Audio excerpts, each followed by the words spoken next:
Hey everybody, this is Brad Brewer once again with Liberty News 1776, and I want to say first off, thanks for being here watching the YouTube videos here on the new page. Make sure you're following us on Twitter. What we want to do today is something a little bit different than what we've done in our previous videos. We're not specifically touching on one topic, but rather we're going to be interviewing somebody that I know very well, and hopefully you're going to know very well soon. Someone that is currently working with the Liberty News 1776 team, helping me take care of some of these videos, also helping with some of the Twitter stuff. His name is Hershey Daniels. How's it going, Hershey? I'm going pretty good. Happy to have you here today. Yeah, Perfect. Thanks for having me here. Before we get started here, where can people find you on Twitter, on the internet, wherever? Where can they find you? Okay, on Twitter, my Twitter handle is just Hershey Politics, just like the candy bar Hershey and then politics, all one word. So Hershey Politics. So yeah, at Hershey Twitter. Politics on Twitter. Make sure you follow him there. You're going to see a lot of cool stuff, kind of getting his own personal spin on things. Obviously, You're getting kind of what I'm doing as well with Liberty News 1776. He gets a little bit different aspect. He's a little bit younger. He's currently in college. And that actually kind of leads us into why he's here today. I want to kind of get his take on a few things and let you guys know a little bit about him. He's currently a college student right now. He's in his freshman year, actually. Freshman year in college. So really getting his feet wet. Really, for the first time, seeing some of the excitements of college and some of the horrors.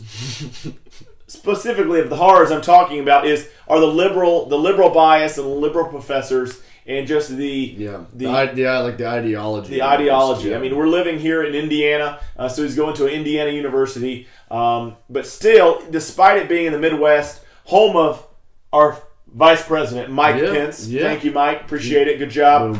We're still seeing a lot of liberal agenda, a lot of liberal pushing of ideas. So Hershey, I have a few questions for you today. Okay. We're going to make this quick and pretty succinct. But the first question I have for you is, what is the most difficult thing about being a conservative college student in today's political climate, would you say? With college, I'd probably say just the automatic, I can probably guarantee almost maybe not getting on the right foot with a lot of professors. That's probably the biggest, is most of the professors out there are going to be, on the liberal side of things, and I'm obviously not. So the topics that I'm going to come up with for projects or papers are almost always what they're against. So I end up, I definitely don't get on the right foot with a lot of professors. They don't give me the chance to, be on the right, get a good start with them, I suppose. With that, you talked about your professors. What about your classmates? I mean, how does that go? I would say overall, the general consensus is a lot of them either don't care or leaning towards on the liberal side of things. Okay.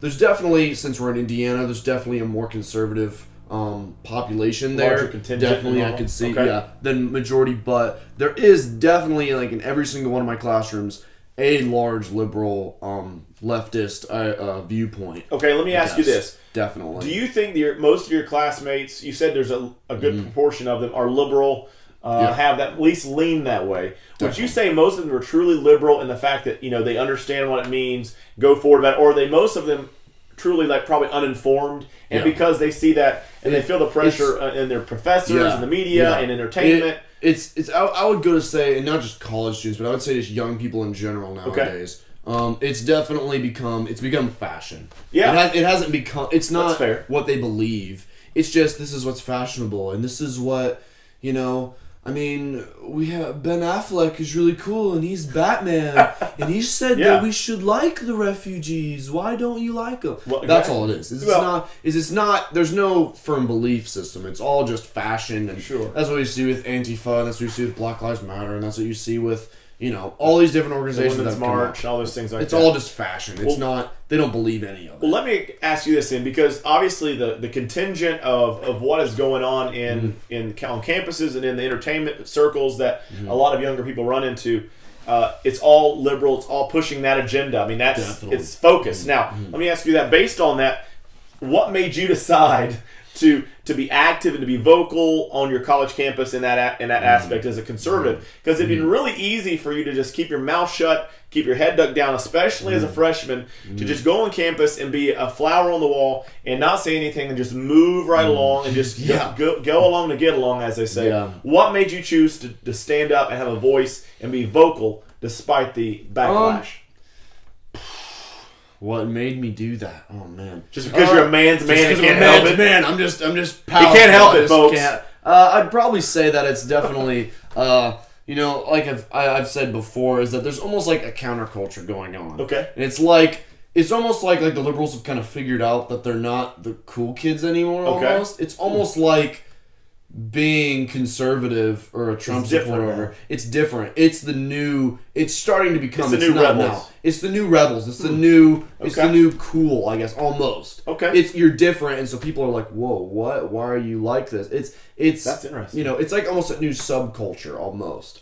And so I think that's what it kind of drew me in. One, because I kind of already had those beliefs, and two, I'm a very opinionated person, so I like opinions. Sometimes he's actually a jerk, so he'll just That's what all my professors will say. Yeah, they're like, and shut up. Right, and it's okay. I mean, So what you're saying is that basically you decided that you're not going to go along to get along, and you're really going to say, I'm going to take what I believe, and I think that it's worth fighting for. So I think that's what I'm kind of getting from what you're saying. Yeah, definitely. So that being the case, because it's not the common thing for especially younger people, freshmen, people going in.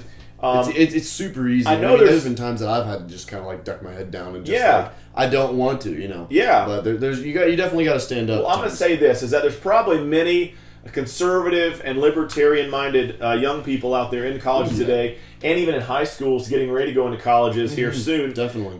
That are probably feeling the brunt of that liberal attack, feeling the brunt of the bias and the pressure to assimilate to that, unfortunately. Yeah. So what would be it's kind of like your last question before we kind of sign off here. What would be your message to those young people like yourself, or maybe even a little younger than yourself, maybe even a little older than you, that you would say, hey, do this because, or here's my message to you. What do you have to say to those folks? I would definitely say to keep fighting the fight. Okay. We know that we're right. We know that we're in the, we know what we believe and why we believe it. These people don't. They're in it because it's fun and cool, and I like to wear my fun little hat, and I like to, post this thing on Instagram. We're in it because these are our beliefs, and we know why we believe it, and we have the stats, and we have the math behind it. They don't like to do math. We're all good. We know why we're fighting. Keep fighting. Let me add to that a little bit. So I think, too, for me, I mean, I'm not in college currently. I'm now out of, I'm in my 20s still, so I'm not older by any imagination. I'm a millennial still, so I feel like I can speak to this a little bit. I think is what we have to remember as well is that you're not alone out there. You may think on your college campus that you're the only one that has conservative views, you're the only one that's libertarian because you don't know any your friends that do, or whatever. But guess what? All of a sudden, when you decide to give your voice some legs, you decide to actually make some action behind your voice. When you do that, all of a sudden you're going to notice a few things. You're going to notice that all of a sudden, out of the woodwork, there's other people. There's other people, and that's the thing is, you have a lot of friends that have come out that way. Yeah, when I went to college, I thought I would be the complete outsider. I thought there might be a couple, but what I found is that there's always someone else in another class with me that has the same views that I do. Like you said, it's we know why we're right. We know what we believe. So awesome. Just keep fighting, and keep fighting. Just like they're going to be fighting, you're going to see them in protests and everything else, wanting to fight us. Keep fighting. The truth is strong enough to win in its own merit. So keep preaching the truth. Keep telling people what the truth is. Conservative values are American values. And unfortunately, our world has got away from that. But we got to keep fighting. You as an individual, I'm speaking to you out there watching this video for the first time. Wondering if you can actually have the courage to go out and speak the truth and be willing to stand up. You have it. You have it right there inside of you, right there in your heart. You have the ability to do that. All you need is the confidence. And then once you get, you do a little bit of research, why you believe what you believe, you state that. They don't even fight you. They just go running. They don't even try. Strawman. They're going to fall down immediately. So all I have to say is, once again, we're really excited to have Hershey Daniels at Hershey Politics on Twitter. Make sure you follow him there. have him here with us today. Hershey, I really appreciate it. It's been informative to kind of see what the youth of the day are looking at, people that are in the college campuses right now are dealing with. Make sure you do a few things for me. If you like the videos we're putting out, like the stuff that we're working on here at Liberty News 1776 and at Hershey Politics, go ahead and hit the subscribe button down below. Make sure you hit the like button. Make sure you give us some comments. Give Hershey some kudos on how he's doing. Tell him a great job. And also be making your own videos. We want to put your own links in there. We want to see your stuff. We want to see what you're doing. So make sure you follow us here and follow us on Twitter at Liberty News 1776. We've been there for quite a while. We have about a little over 20,000 followers there. We want to add you to the group, so make sure you join us there. For Brad Brewer and Hershey Daniels, this is Liberty News 1776 signing off.